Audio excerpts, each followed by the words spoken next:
Hello, everybody. Welcome to this webinar that addresses the climate crisis, climate migration, and future cities. This webinar is actually bringing together some colleagues who we'll talk about in just a second. Myself, my name is Michael Keith, and Bhavani Buswala. Both of us work at the University of Oxford, and a third colleague, Mayanka Mukherjee, from the London School of Economics. We're really pleased that people have been able to attend the webinar.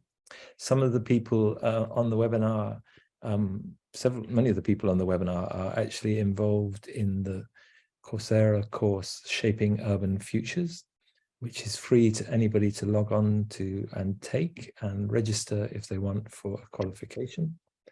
And there'll be more details about that as we move through the presentation today. But also the presentation today is based on a collaboration between colleagues, a collaboration between friends, a collaboration between countries. The collaboration was known as Peak Urban, and Peak Urban was a research bridge that linked the universities of different countries in Colombia, China, South Africa, the United Kingdom, and India. And all of our partners moved across the different institutions and worked together on a number of projects, but also worked particularly in the cities of Beijing, Bangalore, Cape Town, Medellin, thinking about future cities and how cities needed to bring together different ways of thinking, different ways of seeing, different academic disciplines to make the best what is often a challenging set of circumstances in the cities that most of the world inhabits today. So that's the context for the webinar today. And I just want to add a couple of housekeeping points before giving the speakers a chance to introduce themselves or be introduced. The first is that Bhavani and I will be talking for about 50 minutes to an hour or so, and then there will be a space for questions at the end from all of the audience. If you do have questions, please put your questions using the Q&A slots, question and answer slots from the Zoom app, because that will allow us to kind of field the relevant questions. It's also the case that the session will be recorded, and it will be hopefully used as background material by students who are interested in the Shaping Urban Futures course to amplify some of the work. In fact, the conversation today already exists partly in microcosm as one of the films that are the 20 to 30 films that are at the heart of the Shaping Urban Futures course, and we'll come back to that as well. Finally, we'll wrap up the session at 2 p.m. UTC, 7:30 p.m. Indian Standard Time. And what that'll be is about 90 minutes from now, maybe slightly less than that, actually. But at that point, I want to give a chance for others to introduce themselves. So, Bhavani, would you like to say a word or two about yourself? Sure. Thank you, Michael. Welcome, everyone. And I am Bhavani Buswala. I'm a sociocultural anthropologist, and I'm a researcher at Peak Urban program at Center on Migration Policy and Society, which is a part of the School of Anthropology and Museum Ethnography at University of Oxford. And my research explores question of social inequality, development, climate change, state, from the location of marginalized structural locations and marginalized neighborhoods. And I do my field work in North India. For my current project, I've done ethnographic field work in Delhi, and I'll be talking the material for today's presentation parts coming from there. So I'm looking forward to the webinar and to the questions and the conversation. Thank you. Second speaker will be Dr. Mayanka Mukherjee, who is a research fellow at the London School of Economics in the Department of Anthropology. Mayanka can't be on the Zoom call, but she'll be present in a film within the film that you're seeing. So you'll see her in person shortly, and she'll be speaking after myself. Mayanka completed her doctoral work at the University of Oxford, looking at the plastics in the informal economies of Delhi, and also at master's level, but also at doctoral level, looking at dwelling and home in the City of London. So the three of us have been working together over recent years. And so at that point, I'm going to start what will be a PowerPoint for the program, which hopefully everybody can now see. So moving on to the subject. The climate crisis is obviously one thing that will shape the world over the years to come. And so I want to start with something by the writer Amitav Ghosh, where he says, who can forget those moments when something that seems straightforward, something that seems inanimate, it turns out eventually to be dangerously alive. As for example, when an arabesque in the pattern of a carpet is revealed to be a dog's tail, which if stepped upon could lead to a nipped ankle. Or when we reach for an innocent vine and find it to be a worm or a snake, when a harmlessly drifting log turns out to be a crocodile. Ghosh is writing about the great derangement, the crisis that confronts humanity in the 21st century, that might result in the extinction of humanity in the 21st century if we fail to contain the warming of the globe at an incredibly rapid rate. But most interestingly, I guess, what he talks about is how we recognize patterns from what we see, how at times we recognize what is not present, but what is present we don't always recognize. And when one looks at something like global warming, it can at times be very visible. At times, maybe there are signs that we can't recognize, and at times we may be recognizing the wrong things at the wrong times and the wrong places.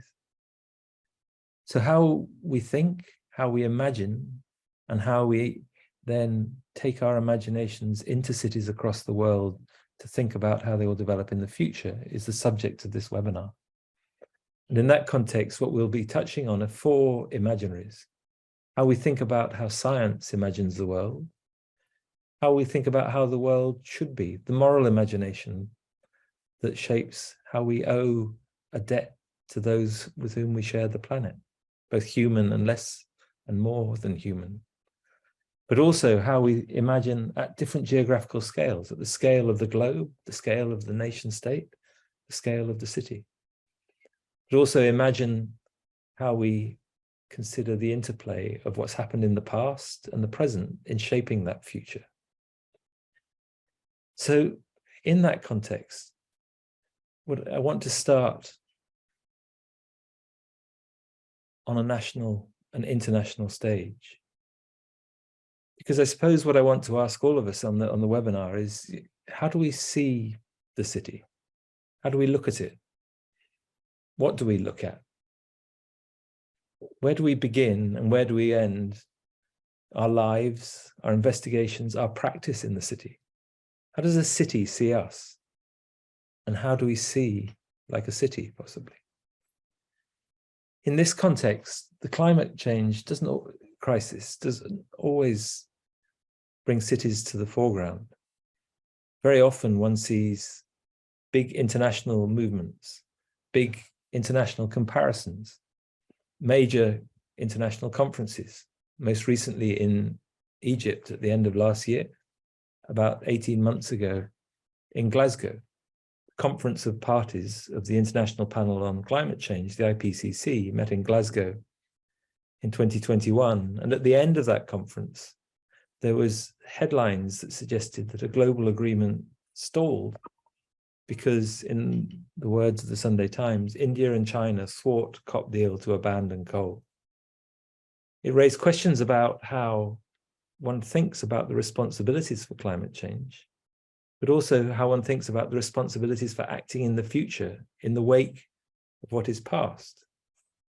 It's very easy to think about climate change as global in some ways, because it is. It will affect all of us. What happens in one part of the world is incredibly important for all parts of the world. But in terms of actual risks suffered by different parts of the world, there is great variability. The slide you see is an index of those places in the world that are most vulnerable to the impacts of climate change and those that are less vulnerable. And you can see in red those parts of the world more vulnerable than others. In other words, the climate crisis is actually experienced unevenly geographically. You can rank the countries. There's this German Watch climate risk index that you can see on screen that ranks the countries of the globe from Puerto Rico to Myanmar to Haiti to Philippines and so on as the most and the least vulnerable in their index. But also it's even within small regions. If you look at this part of Southeast Asia, there are incredibly major variations between and within countries particularly, but certainly between countries. And you see, when we recognize crises that are normally represented as crises of power and crises of displacement based on the persecution of some people, are also sometimes rooted in sites where there is very strong competition for resources amplified by climate change. So we can think globally, and we can think through national lenses. We can think through national lenses, but what we want to ask today is, what does this mean at the scale of the city? What does it mean to think through the climate crisis through a language that recognizes the scale of the city? We can see that per capita emissions are significantly different country by country today. But we also know it's very easy to identify the fact that past emissions, the global warming that has taken place over the last 200 years since industrialization, has been massively rooted in forms of economic activity of what is loosely normally described as the global north, particularly Europe and North America. So how do we think about the fact that the legacy that has actually warmed the globe so far has taken place largely in one part of the world, but the forms of activity that are warming the globe most now are in some ways changing quite significantly. But also the wealth of the parts of the globe that have generated the climate crisis of today, that have left that legacy, that wealth is based on sets of relationships that are global or international, or frequently in the shadow of colonial powers that crisscross the world for several hundred years. And so how we think about the debts owed to those that are now wealthy with those that are much less so, how we think about the ability to pay for the sorts of changes that need to be made in society. These raise crucial questions about how we consider relations between countries at the scale of the global. There are very straightforward political imaginations that sit alongside those moral imaginations. The fact that nation states are obliged in some ways to represent their people. No nation state will willfully stand up and do itself down, but how one has a debate with populations of individual nation states about their moral obligations to other parts of the world is not straightforward. How one thinks about issues of poverty within nation states that are themselves rich. So these create both political imaginations and moral imaginations. And there is quite a long-standing literature around this that suggests that most straightforwardly, the work by Henry Shue in this book, Climate Justice, very clearly put out a case for the ways in which the more affluent world, with a much greater ability to pay, found not only that it was its own interest to address the climate crisis globally by the transfer of resources internationally, but also there was a strong moral case to do so. Many people might think that was self-evident, but he kind of goes through in detail the obligations of nation states to each other and that overwhelming imperative to shift resources from the richer part of the world to the poorer part of the world. That more recently, in a book produced last year, Nomad Century by the journalist Gaia Vince, which is a nice book in very many ways. I'd recommend it to you to read. It's But Gaia Vince actually argues that however unrealistic it sounds, we need to look at the world afresh and develop new plans based on geography, geology, and ecology, and not politics. So I suppose one of my starting points is, though I like many of the things in this book, I think that kind of logic doesn't really work, because geography, geology, and ecology are all important, but they all invoke moral questions. They invoke questions about moral geographies. They involve questions about political ecology. So what we need to think about is that interface between the world scientific and the world social scientific, not least in the context of a planet that is changing so rapidly, and a planet that is becoming increasingly urban over time. We know at the moment that whilst those emissions per capita, if one looks, are very low in places across most of Africa, Africa is urbanizing very rapidly. We know that China is predicted to have 1 billion population by 2030, primarily through the migration of people from rural to urban areas. And in India, by 2030, it's predicted that there might be 68 cities with a population of more than 1 million, which is almost double the number in Europe. And we know that the urbanization processes are very closely tied to the carbon outputs, and that we have seen a globe that has evolved over the last 200 years, where in 1950, Europe and North America accounted for 53% of the world's urban population. And by 2050, this figure will only be 15% under UN predictions. Latin America and the Caribbean urbanized later, but in 1950, there were 41% of the population, 41% of the population living in urban areas, but by 2000, that number was 81%. So what the United Nations predicts is that by 2050, there'll be 2.5 billion people that will be added to the world's urban population. And nearly 90% of this increase will be concentrated in Asia and Africa. So when we begin to think about the climate crisis, we need to think about the cities of the future, as well as the nations of the future, and the moral and the political obligations between cities and nations and the planet as a whole. Because most straightforwardly, cities have what is known as a metabolism. A metabolism is like a digestive system that produces carbon. The United Nations produced a very important report in 2018, The Weight of Cities, which actually showed that the processes of urbanization were likely to be accompanied by massive increases in the demand for resources and the production of carbon, unless we urbanized in a different way to the ways we have in the past. Most straightforwardly, if the world becomes urban, the world becomes potentially the site of accelerated, not mitigated, global warming. But we know that that process of movement to the city is central to most processes of economic development that are envisaged in most parts of the globe that are most poor.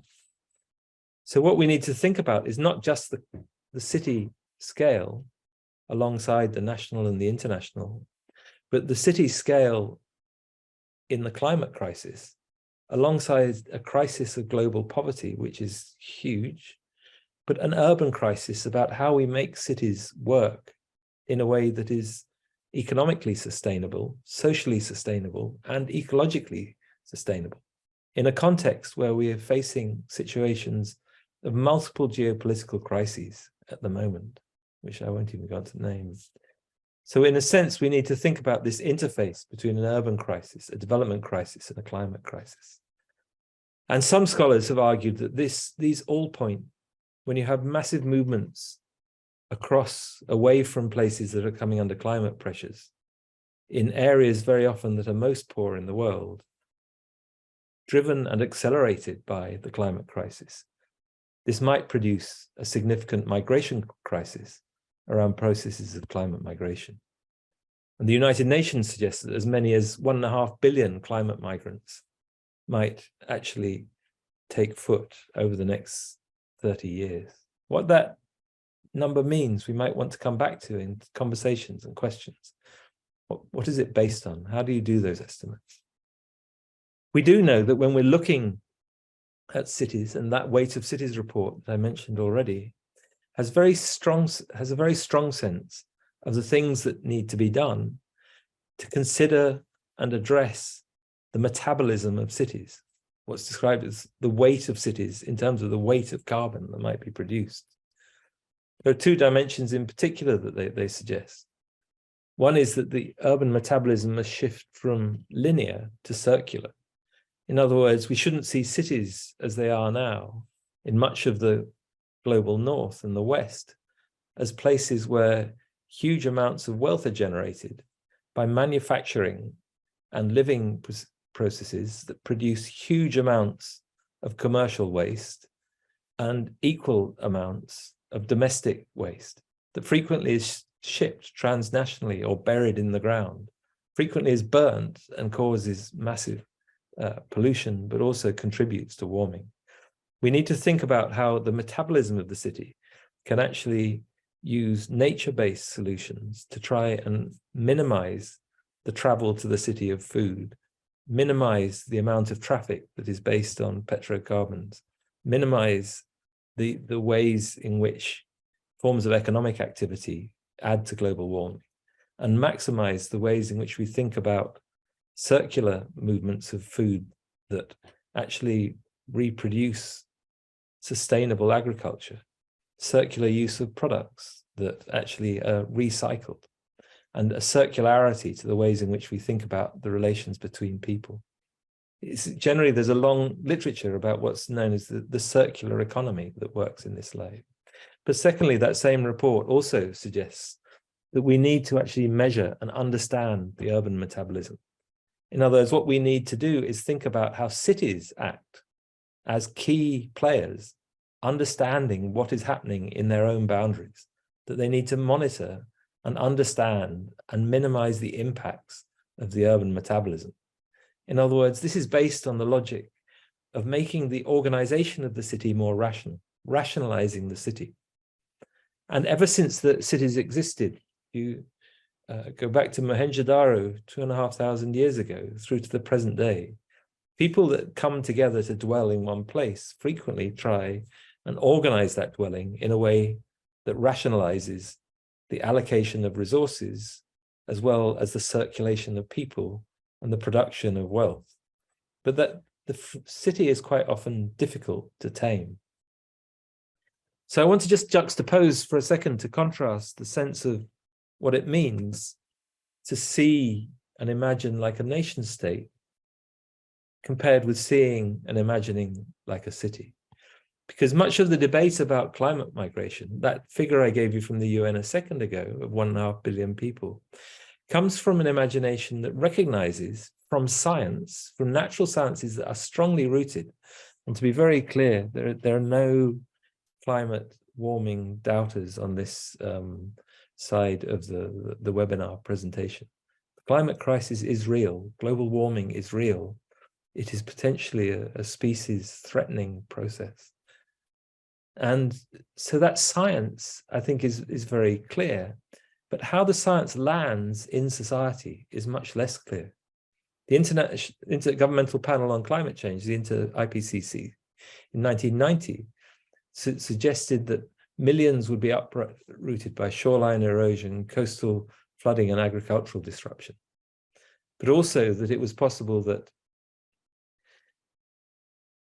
for the United Nations General Assembly president in 2008, he said that between 50 million and 200 million environmental migrants would be in the planet by 2010.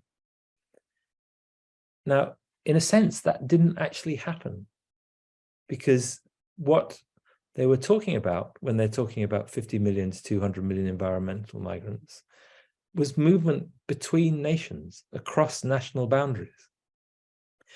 So what we need to think about is both what the science is, but also how it lands in place.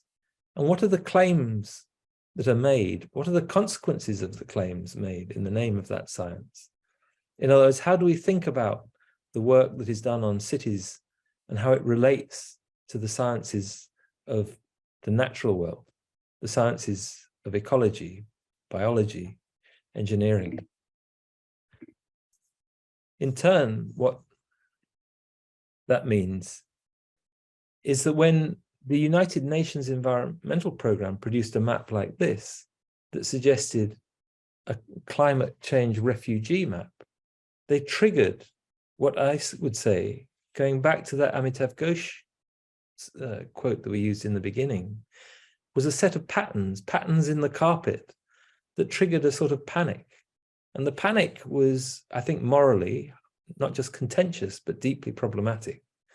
Because what that maps like this show is a sense that in major parts of the global south, one will see movement of people out of the country, which provokes a sort of imagination, which is an equivalence between climate migration and pressures on people that result in major movements from global south to global north and generate frequently a panic, and sometimes borderline, sometimes an overtly racist panic about who is moving and where they're moving to. Now, for some scholars, there's been a suggestion that climate migration is, in some senses, a myth. The article by Hein de Haas in 2020 suggests some quite important points, that most people don't want to move. People voluntarily migrate from rural into urban areas of greater environmental vulnerability at times. And also that there's a propensity to adapt to environmental change, that people move first over shorter distances, that many people wish to return back, and that many of the poorest don't possess the resources to move. And whilst there is much to be said in this argument, and many of these points I would agree with, I worry about suggesting that this is myth busting, because there's a sense in which what we have in the climate migration debate is a debate about refugee numbers that comes out of the 1990s, particularly as scholar and activist, a United Nations influencer called Norman Myers, who coined the term environmental refugees. And that notion of environmental refugees assumes that people are forced to move. It assumes and almost asserts that they move across international boundaries, since that's the definition of refugees. And it, in a way, it is produced a significant response by institutional actors who then respond to the science, respond to this category, and then they actually respond in ways that are sometimes counterproductive. Precisely because sometimes, by thinking about migration, we need to think at many different scales. Who is a migrant is a much more difficult question than one would think sometimes. A migrant actually is somebody formally who moves from one country to another. But my dad, who was born in Calcutta almost 100 years ago, and was then moved as a child to London, he actually was formerly a migrant to Britain for his whole life. People from across, in the United Kingdom, people from across the former colonial areas of the planet have frequently moved when they're extremely young, but they remain formally migrants, even if they have lived somewhere for 30, 40, 50 years. Whereas somebody else who arrives, who happens to have been born there and disappeared and then come back, is sometimes classified not so. But also in some parts of the world, not least in both India and China, if China is 1.3, 1.4 billion people, that is the equivalent of twice the population of Europe, the whole population of Africa, 4 times the population of America. And it's on a geographic movements there of the floating population to cities of China is equivalent to something akin to the scale and also the difference in worlds as those that cross international boundaries. So I think we need to think about who we're talking about when we're talking about migration, not least in the context of the sorts of scales of urban change that we've talked about already in China and India, as you can see on this slide. Thirdly, when we're talking about climate migration, we need to be clear about what we're saying, because systems that structure cities are what are generally known as open systems. Cities are places where different systems come into interaction with each other. And so in that sense, climate change isn't just an external variable that is reshaping a closed system. It isn't just an independent variable that determines social change. What happens is that people interact with climate pressures. They may respond to it positively by reducing carbon footprint, or they may increase carbon footprint, which will then feed back on the climate change process itself. So there's a much more complicated set of relationships than just causes that are climate change and outcomes that are social. It's also the case that people move for many different reasons at different times. So we need to be careful about the author Mike Hume describing, we'll return to this in the conclusion, what he calls the fallacy of environmental determinism and the fallacy of environmental irrelevance equally. What he means by that is we can't just put climate change on our left hand and think about how it determines things on our right hand. It's much more interactive. But also, because sometimes things happen very slowly and sometimes they happen very fast, we can't give time or space to the climate change deniers, because the environmental change is actually increasingly a significant element, one among many that are actually moving people along.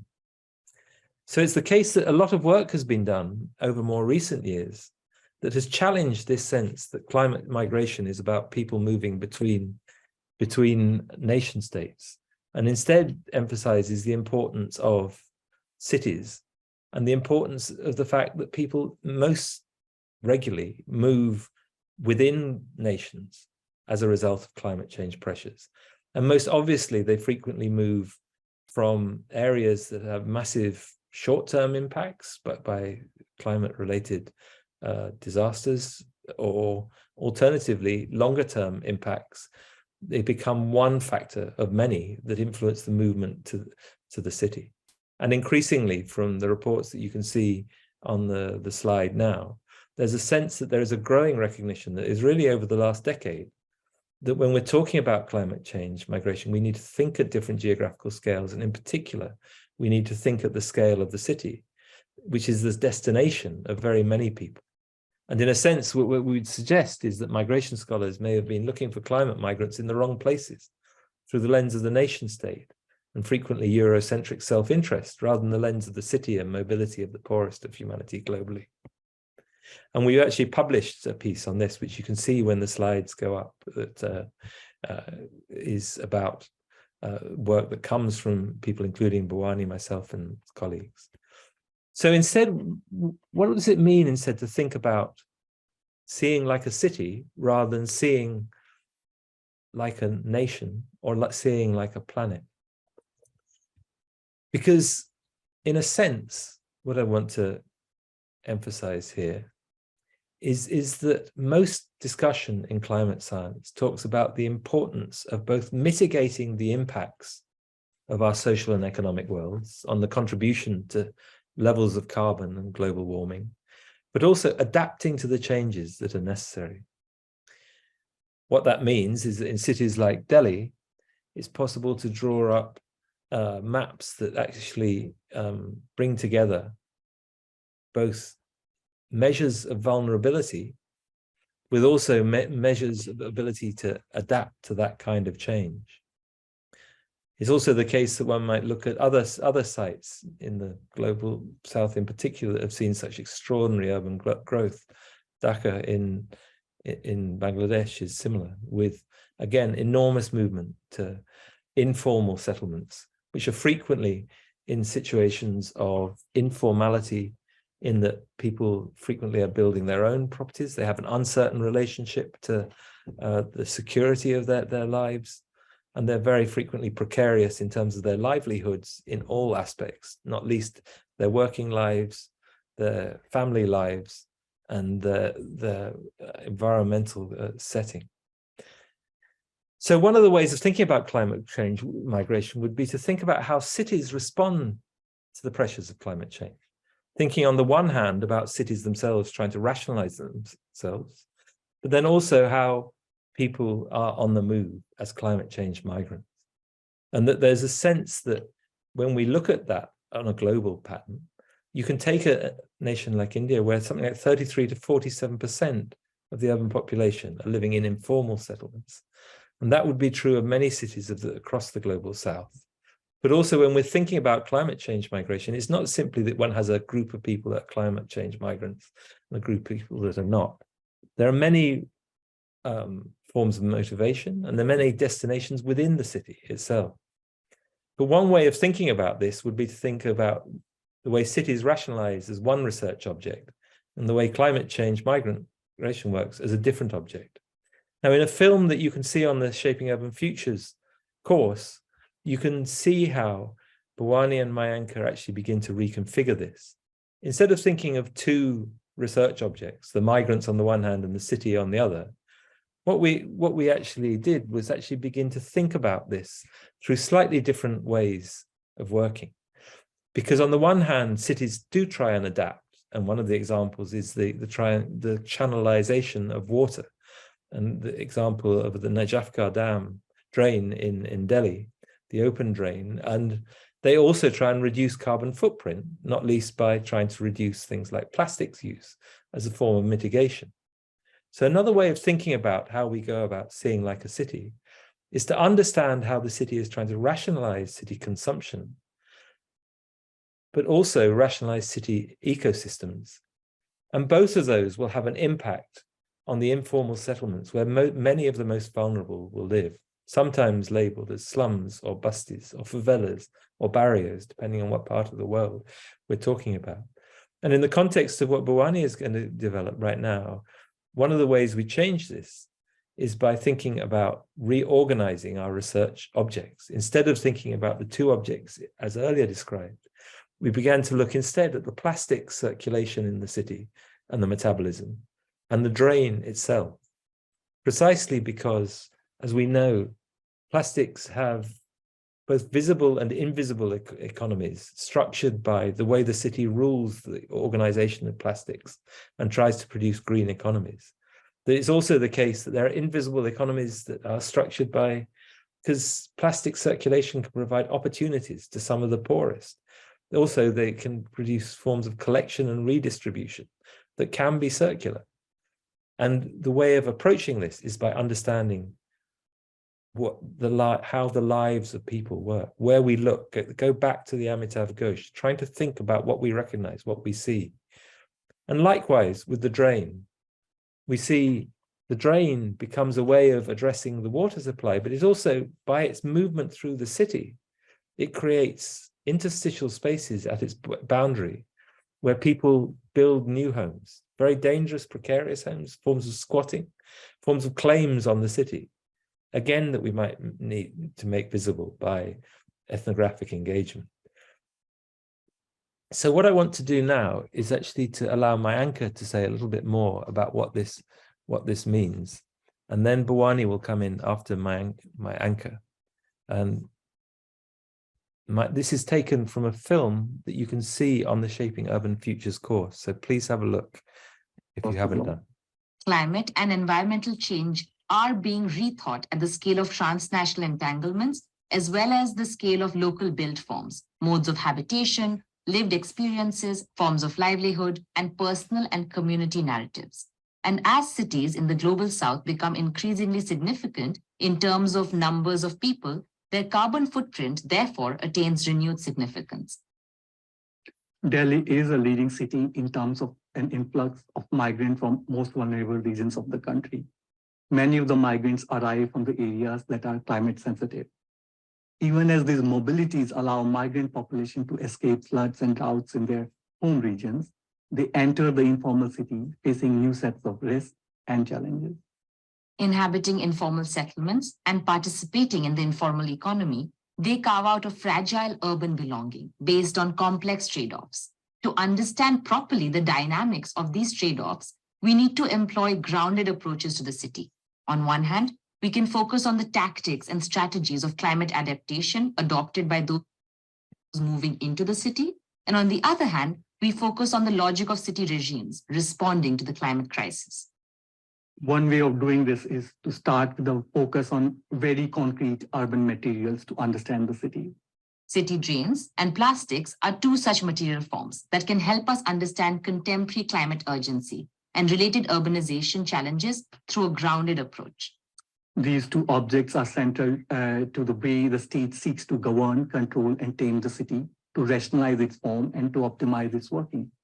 Drains become objects central to rationalizing the city's ecosystem, and the plastics and their circulation become objects of rationalizing the city's consumption. The state attempts to mitigate the carbon footprint of the city by rationalizing plastic circulation in the city through green economy imperatives and drains through water management regulations. However, these two objects are also generative of alternative migrant practices of urban belonging. For instance, plastics are central to the creation of invisible economies that support migrants' livelihood possibilities. City drains allow for precarious dwelling in the interstitial spaces they create for occupation along their routes through the city. The city drains and plastics are simultaneously objects of rationalization, objects of climate change, and objects of marginal urban belonging. And thus, they emerge as important sites of complex trade-off between the ways in which the city government attempts to rationalize the city and migrants struggle to occupy and dwell in it. Following drains and plastics in the city helps to explore, document, and examine the socio-ecological as well as the socio-material life of the complex metabolism of the city. Following, as a method, takes two pathways. The first pathway of following is to understand the institutional lives of things through state documents. The second pathway is an empirical following of plastics and drains as they move through the city. I'm now going to hand back to Bhavani, who's going to say more about the work in Delhi. Bhavani, over to you. Thank you, Michael. Thank you. I'll just share my screen.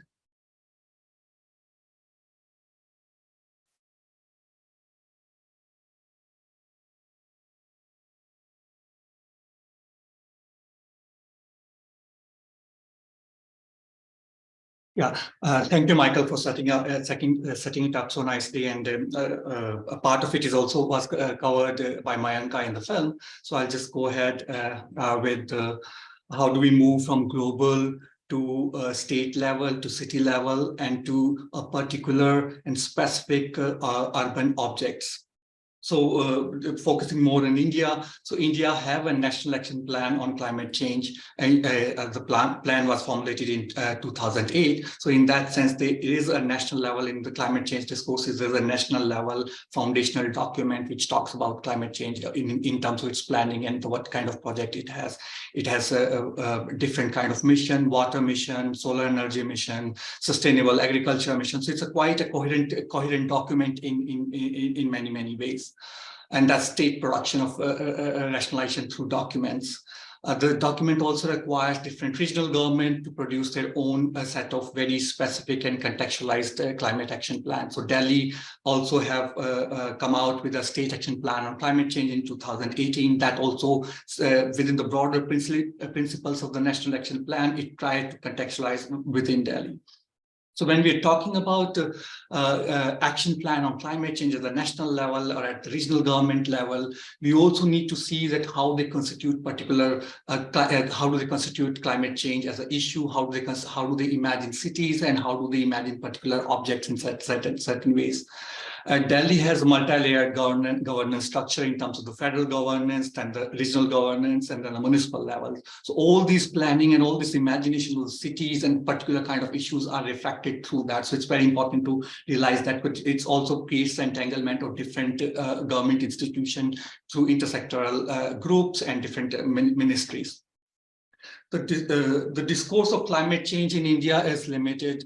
It's limited in the sense, in some way we can just say there's lots of production of document, but I think when we're still talking about climate change discourse, and especially the politics of the climate change, the focus is on kind of foreign policy, energy policy, climate negotiation, diplomatic issues.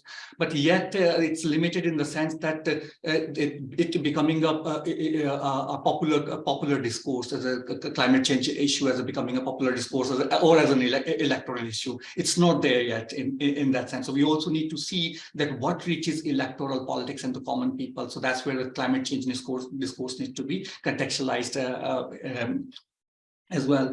In India, an adaptation-led strategy is advocated for Indian cities, keeping in mind the complex climate change risk, but also India's development priorities. So what this does is that the tensions between the climate change concerns and development imperatives shape both the policy and how the project gets implemented on the ground. So it's very important to keep this tension in the mind, that how do we examine, just focusing on this tensions and deploying different methodologies to bring an analytical focus on these tensions reveals a lot about what exactly climate crisis means at the ground and how the actions, mitigation actions or adaptation actions are embedded in lots of complexities. Again, talking about the vulnerability, the climate change vulnerability in migration, and especially when we're talking about migration as a very important adaptation strategy. For instance, in Delhi, many of the informal settlements and squatter settlements, migrants are coming from Bihar to Delhi, and they come from a region which are flood zone and flood prone areas, for instance. So when we're talking about migration as an adaptation strategy, we also need to see and bring analytical focus at both locations, at the site of origin and as well as site of destination. At the site of origin, where they start from, they are embedded in complex socioeconomic vulnerabilities as well as climate vulnerabilities. That's why it's become difficult to have a clear definition of who climate migrant is, because it is always embedded in those ways. So they come from a context of different entangled vulnerabilities, and they move to city. And then the question becomes, where in the city do they come and live? So entering the cities, many of the migrants when they move to the city, they live in different unauthorized colonies, squatter settlements, slum bastis. So it's also important that they are entering new environmental risk and new vulnerability. So it's a movement.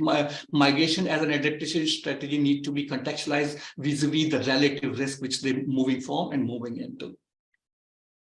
So as Michael also briefly mentioned about that, the city needs to plan its climate action, and they need to produce vulnerability map. And this is the assessing vulnerability map of the city from the Delhi State Action Plan on Climate Change.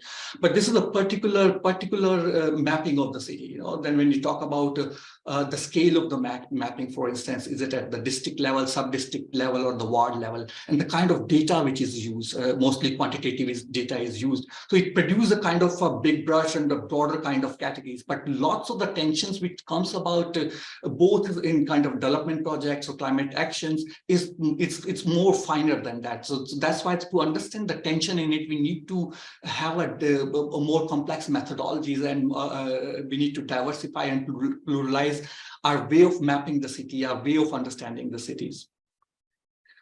Plastic in the city, where plastic, for instance, is a very important object of planning mitigation action. But plastic can also be understood, focusing on the two objects, plastic and rain, for instance. Plastic is a mitigation object in many ways, a climate change action object.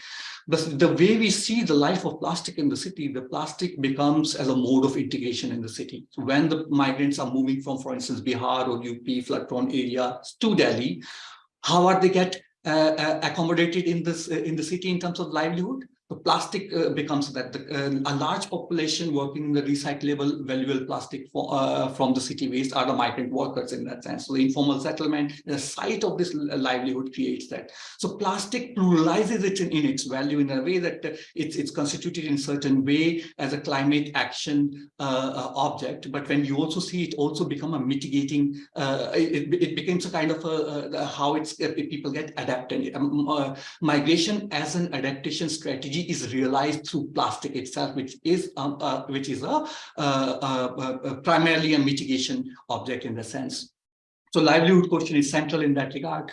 And as I said, that plastic is also an object in pollution control, for instance. So that's why the ways the state sees plastic in that sense, it becomes an object of environment hazard. It's not an object of livelihood in that sense. So that's why mitigation and adaptation actions come in tension. And it's very important to realize the complexity of these tensions.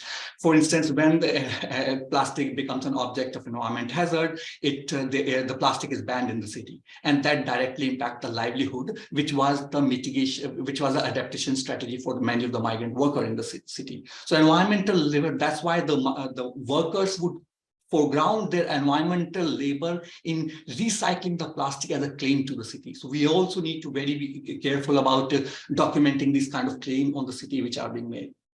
So in this alternative following the plastic, we can help understand the alternative mapping the value chains of the plastic in the city. That will help us how mitigation and adaptation strategy come in tension, how are they resolved, how are they made commensurable, all those things. So ethnography of complex interaction of different actions is very important in that regard. Straight away, we can also talk about our second object in terms of drain. So when the migrant move, they need to do work, but they also need to live in the city. So we need to have a dwelling approaches to migration. Migration as an adaptation strategy is successful only when people can find space in the city to live. And when you look at the location of many of the squatter settlements and the marginalized settlements in the city drains, railway lines, cremation sites. These are the kind of sites where the squatter settlements emerge in many ways. So it's very important to just see what space in the city becomes available for occupying in terms of what is the squatting potentiality of the city in the city. Najafgarh drain, which is also called Sahibi River outside. It's a level of the river, but when it enters the city, it becomes a Najafgarh drain. Create these micro geographies in the city, which is full of very symbolic cultural risk as well as physical risk. So when we say that where they enter in the city, they are entering in this context of both physical risk and symbolic risks. So our method of following the drain, with taking drain as an object to understand the city, can help us examine alternative and different values of the value regimes in the city, that how the drain is mapped by the state, how is drain is valued by the people who live there, and what are the different commensuration tension which comes about. So in that sense, this will again call for a deeper ethnography of different values and vulnerabilities of people inhabiting informal settlements, especially at these very vulnerable sites. So my slide is not moving forward. Yeah, it's moving forward now. So in that sense, we again need to do a certain reframing. So for instance, science and society, we need to see that how science and society are mutually constructing the phenomena of climate change. So it also offers a way of asking what can climate change do for us rather than what can we do for climate change. So we need to see this co-constitution in certain ways. And what is important in this regard is to focus on the material context out of which contemporary cities are shaped and are being shaped. For instance, drain as an urban object, drain as a material object, plastic as a material object, the kind of socio-environmental entanglement they create, the kind of socio-material entanglement they create, that needs to be considered in many ways. So just quickly going over our method of following the object. So we can just follow the drain and plastic as object in two realms, perhaps. One is the discursive life of policy objects. That's where the policy documents become important. And the second, the social life of urban thing, where we just ethnographically document them in their everyday life. Going forward, to focusing now on the discursive life, how does drain and plastic emerge as a policy document? This is very important. How does because they on the ground, they have a very complex entanglement, very complex reality. They have different socio-material and socio-environmental relationality. But when they become a policy object, there needs to be certain abstraction. So that's why it's important to understand how a particular object, drain or plastics, are made into policy objects. We also need to see in kind of types of data which is required for that. There are certain data which is knowable, which the state knows that this is data, and they calculate and they become part of their policy and plan formulation. But there are lots of data which remain invisible. There's lots of data which remain visible in the sense that state is aware of those data, but they don't have that data. And there's also there are also data which the state is not even aware of, but which is very, very relevant to the issue. So there are different levels of data sufficiency and insufficiency which goes into making of this. When we're talking about policy document, we also need to carefully see the iteration of different policy document, because the climate crisis is a temporal phenomena. The iteration of policy document can reveal how we need to read climate crisis and the temporalities on the ground. And for our analysis, we have taken, for instance, the Drainage Master Plan, DDMP, becomes a very important policy document. It is a drainage master plan of irrigation and flood control Department of Delhi government, which was produced by expert from Indian Institute of Technology, Delhi.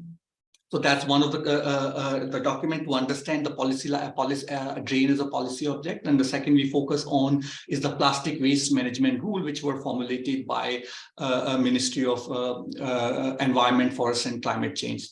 So these, if we just follow these as a two policy object in these documents, I think lots of things get revealed. Again, to come to the making of the objects, how do drains and plastics are made into knowable objects? For them to be governable, for them to be manageable, they need to be very clearly defined.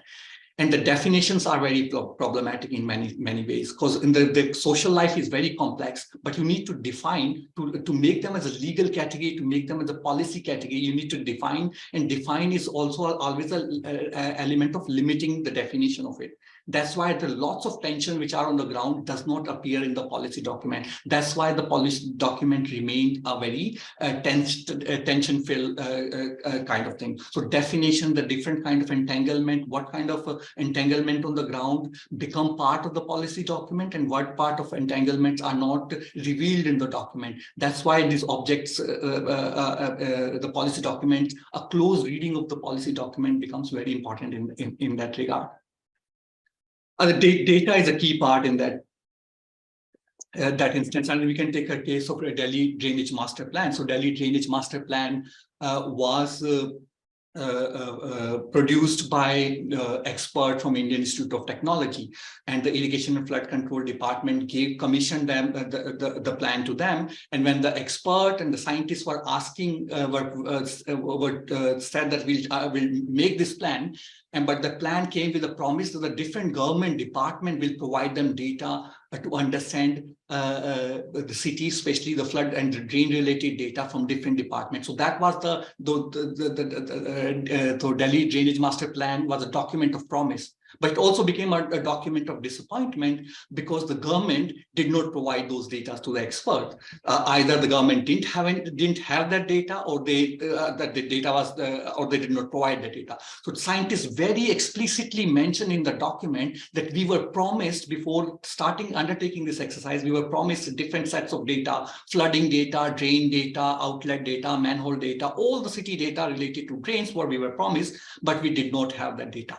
So there is, in the sense, so the document is a document of tonal mismatch between the claims and the evidence, because the evidence which the scientists had did not have sufficient data to do the planning, yet they did their modeling, yet they came out with the plan. Okay, so there is in certain level, there is a scientific arrogance in the claims, but there's a fragility in the evidence in that sense. So we need to see this document as embodying these kind of tensions.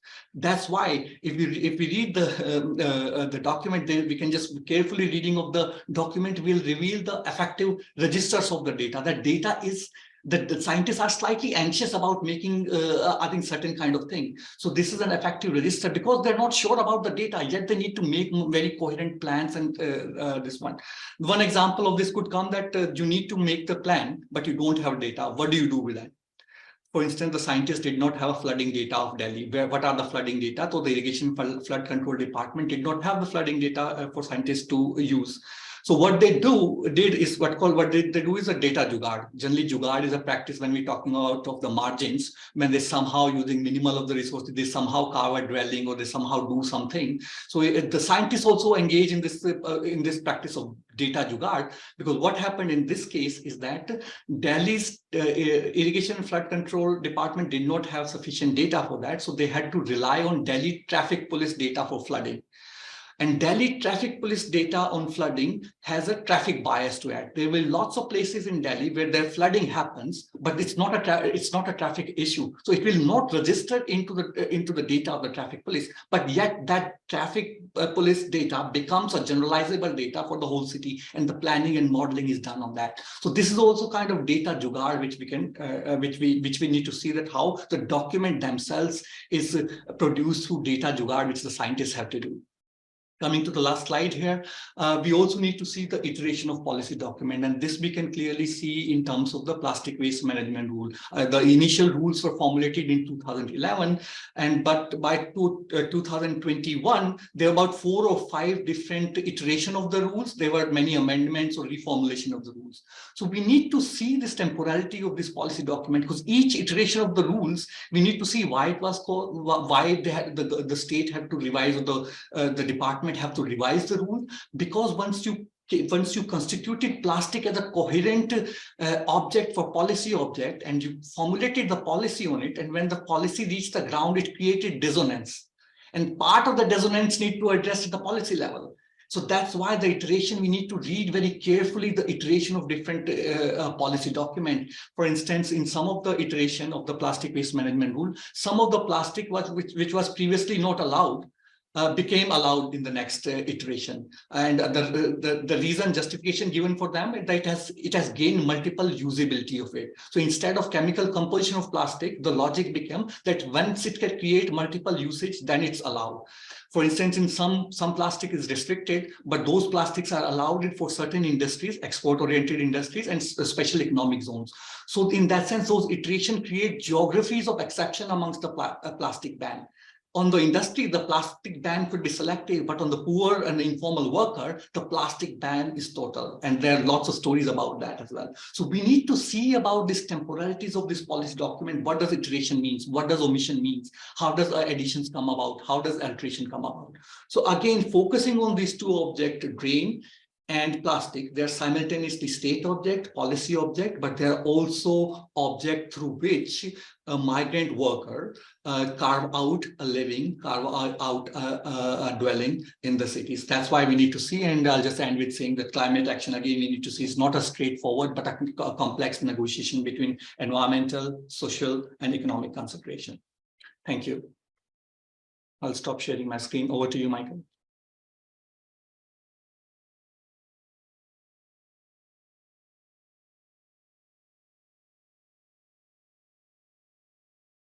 Michael, you're muted.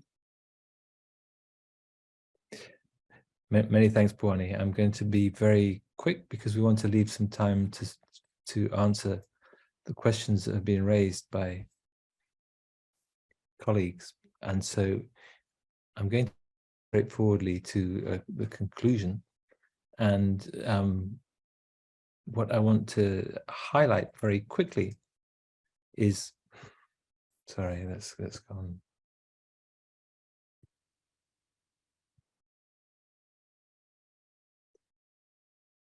We need to think about seeing like a city in order to come to terms with the major imperatives of the climate crisis right here, right now. A colleague from the NGO, BRAC, said to me this quote that you see on the 3rd bullet point: we need to avoid not the Brahmins who are the economists, the hubris of the planners, or the grand projects of the politicians. We need to kind of work with the realities that are facing us on the ground, to think about the operational space that is possible, the realities that are there, and trying to think about the ways in which we improve the lives of those people who have moved to the cities for reasons including climate. Think about how culture circulates, as well as material, as well as people, but also think about speed at which institutions and cities respond to the climate crisis, and how we might accelerate that in the context of the speed of people moving to the city. We need, most straightforwardly, to act now. And in that context, I want to just open up a little bit the Q&A. We've got quite a few Q&A. We'll see how many we can get to in the 20 minutes or so. And Bhuwani and I'm going to stop sharing my screen, if I can do that. and Bhuwani and I will together back and forth on a few of the questions that have been asked. We've got about 15 questions, and so I'll begin to rattle through some, and maybe Bhuwani, I can throw a few balls over to you as we go along. So we back and forth a little bit. We've got about 20 minutes and about 15 questions. So a couple of points. I'll begin to go through this. The first question is from Siko Msomi, which asks if there is a literature on climate migration on peri-urban and rural areas. The most straightforward answer to this is in the Urban Climate article that I signaled early on. An enormous amount of work was carried out by Bhuwani and by another colleague, Jinho Chung, looking at all of the literatures. And one of the things that we identified there was that there tends to be a focus on big cities that researchers go to, like Shanghai or like Delhi, as we've talked about, or like Rio de Janeiro. But the smaller cities very often are less well studied, and also the peri-urban areas need to be more studied. A book that we published in the Manchester University Press series on African cities that you can also download for free if you like. So if you look up my name and the African cities, there's a book there, and there's work there on peri-urban areas in Africa and the importance of focusing attention there where it hasn't been focused more recently. In terms of financial impacts, there are very real questions about how cities' finances work. And somebody anonymously actually asked about what these financial impacts were. And it relates to a question later on by Suvamoy Paramanik, who actually asks, the consideration of the city as a nation state rather than as a city itself is interesting, but don't you think this devolution of such power and autonomy to the city needs huge reconstruction of current government and governance structures of cities where the city is attributed to less autonomy in city finances? There's obviously a connection between those two questions, precisely because how we think about making cities work for the future rather than for the past goes back to that point in the Weight of City report from the United Nations, that cities need at the very least to be able to model and understand the weight of the city, the metabolism of their own city. And clearly, for cities to work, they have to work with senior government figures nationally and departments and organizations nationally, but have the power to intervene, because it's at the scale of the city that quite often many things can be achieved. And that will depend on how city finances and city powers are decided. And that varies a great deal through the world.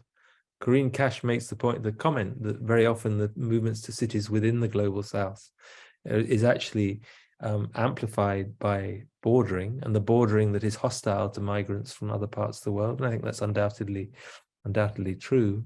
I think it's also true, though, that there are migrations that have tended to occur nationally. Whether there is a tipping point to come or not, I'm less sure.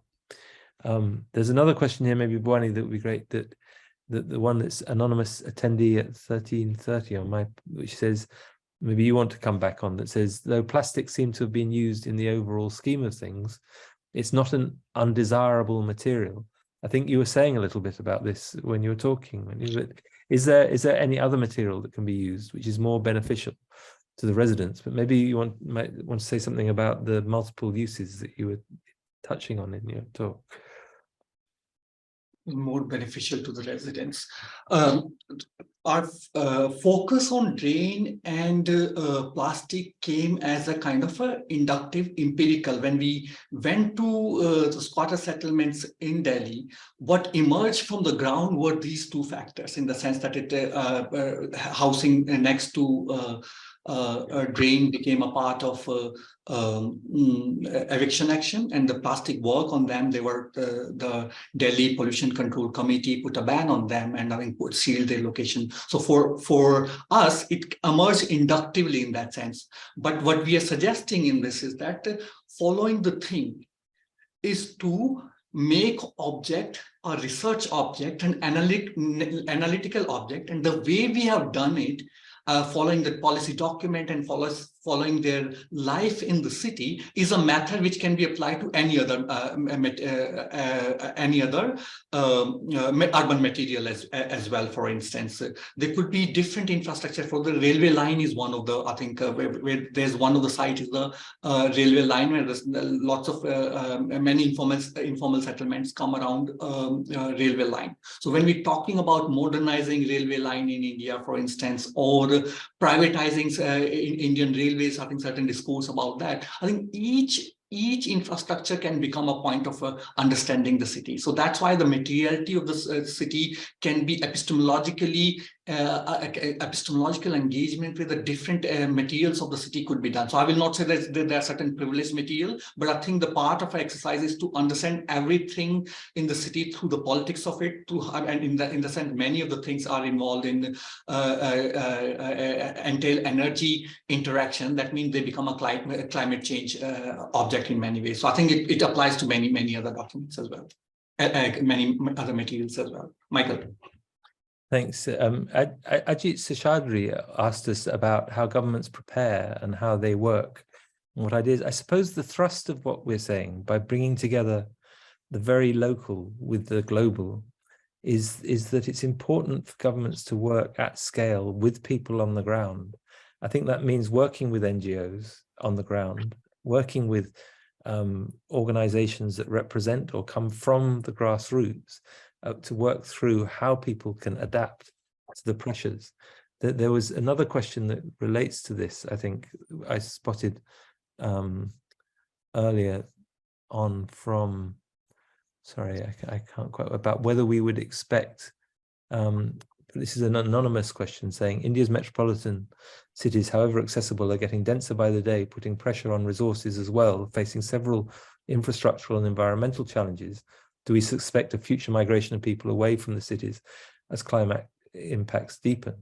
I think what I can say, maybe, Bhavani, you want to say something about India in just a second, but what I can say globally is that there's quite a lot of evidence that although people move to the city and frequently live in incredibly precarious, life-threatening and deeply problematic conditions of poverty in the city does also offer a place of refuge. It sometimes offers economic opportunities. People get by and they make their own lives in a way that allows them to survive. And so the city is a space of opportunities as well as a very problematic space for the reasons you suggest. But Bhavani, did you want to say anything about that in the context? Sure. So I think this is a very interesting and complex question in many ways. So pressure on the cities in some ways. So we also need to see it in terms of urbanization as a process. For instance, one village, the population gets increased, becomes a town. So I think not just necessarily through migration, the cities are becoming cities, in the sense that the already existing towns and many villages coming, census town becoming a municipality. So the emergence of the city happens in that sense as well. So I think we need to also, I think previously when we were talking about the second tier city or third tier city, for instance, so I think that's also become important, that we just don't need to focus on the big cities, but also the dynamics of the smaller cities. And second would be, as Michael also mentioned in the presentation, we need to see the people's motivations. Is migration to city a desire? Or for instance, when we are talking to some of my interlocutors in Delhi, they have a desire to go back home. They go back home for Chhath Puja, and also in certain ways their home, the imagination of home is still the home district in that sense. So we also need to see what motivation, what pressure, and what possibilities is available in the cities, and could that be done in their sites, in the sites of origin. And there's a rural to rural migration as well in certain cases. For instance, the first question was asked, was there rural to rural or rural to peri-urban migration? So the migration also have a different trajectory. So if we explore the complexity of this, I think we will also understand the kind of pressure and how to release the pressure and how to make precisely. I think all these points would be important in that regard. Michael. Maybe I can come back to you again with a couple more questions here, Bhavani. One is very specific and one is more general, but both relate to your presentation. I think that one is from Ajit Seshadri, who says the Delhi drain, oops, sorry, it just went off my screen at that point. The Delhi drain Najafka is huge, good potential exists for metro waterways. Any hope of NCR planners doing them? Please comment. That's one thing. And then I'll give you the two questions so you can think about the answer to the first at the same time. The second question was, I would think from experience as well as from watching the presentation, that the people who are being governed are confused by the continued reiterations of policy efforts to come to terms with the objects of governance. You might, I'm sure the answer to that is yes, but is a bit more complicated as well than yes. But you might want to just come back to those two questions. So Whatever. yeah, sure. Yeah. I'll take the second question about the confusion part of it. It's something that people are confused. The state is also confused. No matter whatever they are kind of when we talk about different responsibilities, just for the making the data available as well. So the confusion is systematically produced.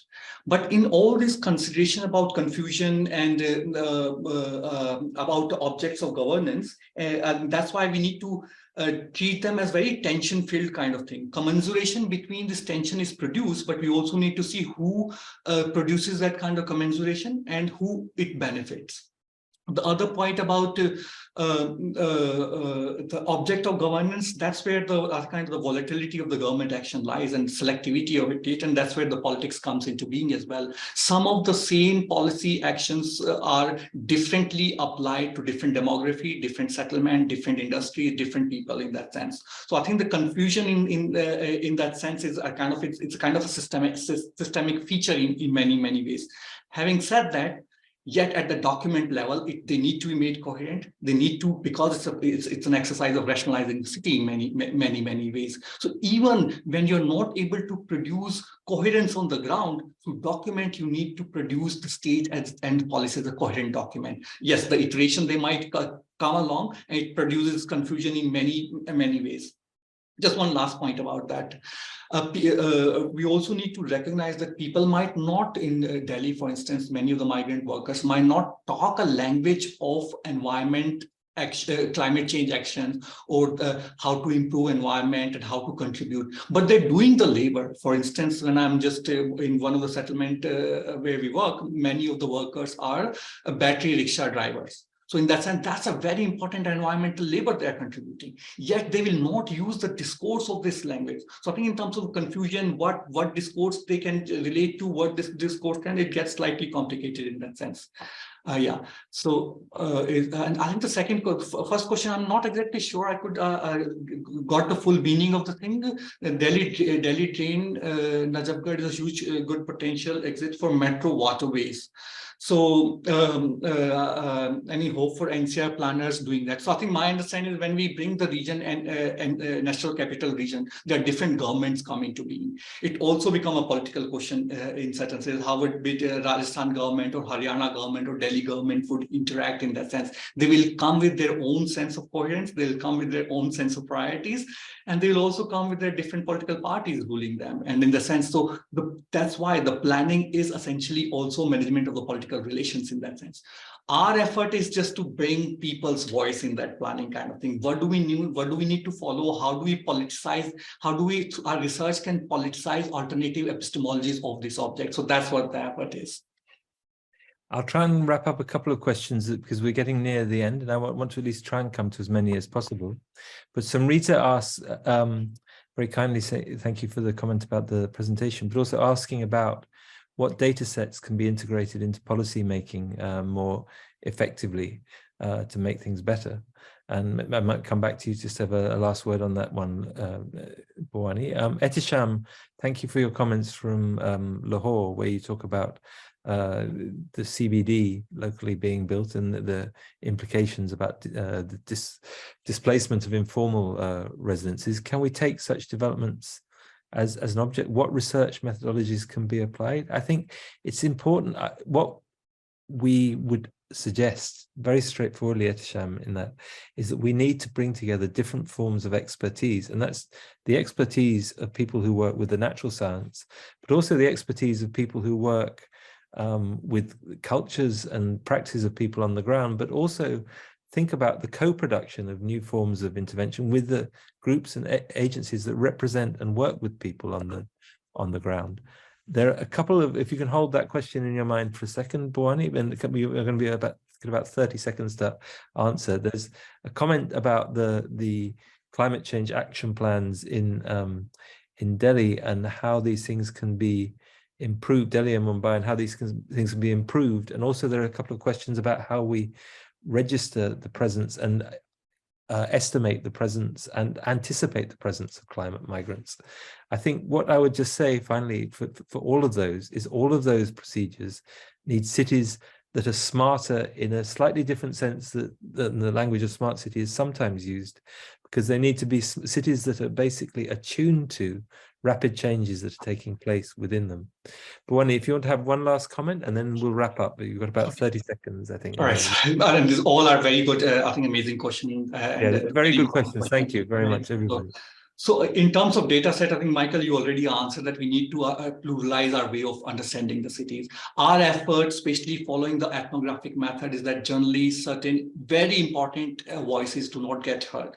Policy object try to alienate them. A policy object try to intervene in their life in a very intimate way, but by alienating them. We just want to see the different methods in which I think the quantitative data is very important, but yet we just see that we need to not create hierarchies between different data sets, and also I think and we just become it more pluralizing the data would be more important, and that's why especially with the qualitative data and ethnographic data, it comes with lots of diversity. There's not one, I think the kind of, if we count number of variables in them, it includes so many variables, but in a very kind of small n kind of way. So that can provide us ways of understanding the data. I think that would be one. In terms of how to make cities better, I think in terms of manifestos or all this thing, I think I mean there's a method to understand the city. What exactly will happen in this complex situations, I think we cannot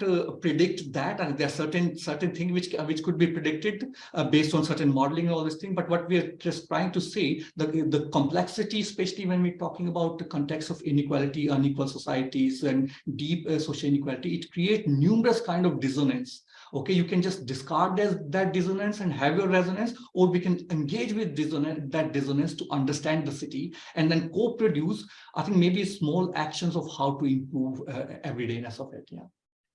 Bhuwani, thank you very much. In her absence, Mayanka, thank you very much. But mostly, thank you very much to all of you who've attended the webinar, which we hope you found provocative. We had fantastic questions, fantastic engagement.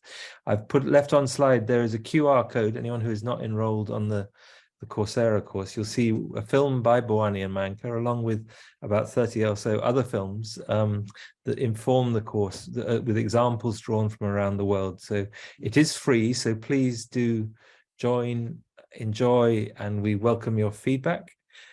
We've thought today about Amitav's Ghosh notion of recognizing pattern, sometimes where we don't look so carefully. And I suppose, hopefully, I would leave you with the remark that in order to understand the future, we need to think about how we look, how we see, and how we imagine the future city in the face of a climate crisis and our obligations of each to the other across the world, regardless of how they move, where they move, or when they move. Thank you very much. Thank you.